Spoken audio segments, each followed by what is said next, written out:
আমার চাচার 5 মেয়ে, ঢাকায় তার একটা 5 তলা বিল্ডিং আছে।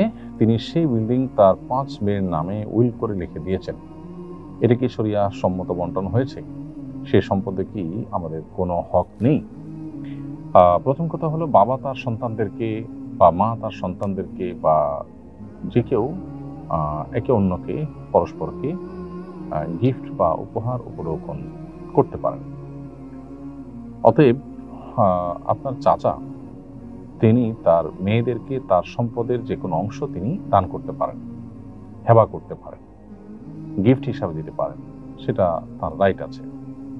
কিন্তু যদি সমুদয় সম্পদ নিজের সন্তানদেরকে অর্থাৎ কন্যাদেরকে দিয়ে দেন এ উদ্দেশ্যে যেন অন্য ওয়ারিসরা আর সেখানে ভাগ বসাতে না পারেন, তাহলে সেটা নাজায়েজ কাজ হবে। সেটা অবশ্যই অন্য ওয়ারিসদের হক নষ্ট করার শামিল হবে।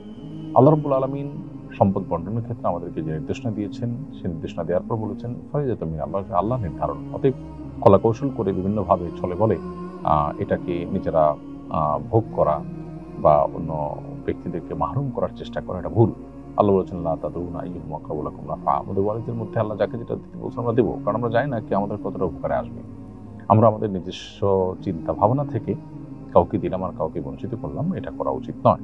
অতএব যদি সমস্ত সম্পদ দিয়ে দেন অন্য ওয়ারিসদেরকে মাহরুম করবার উদ্দেশ্যে, সেটা নাজায়েজ হবে।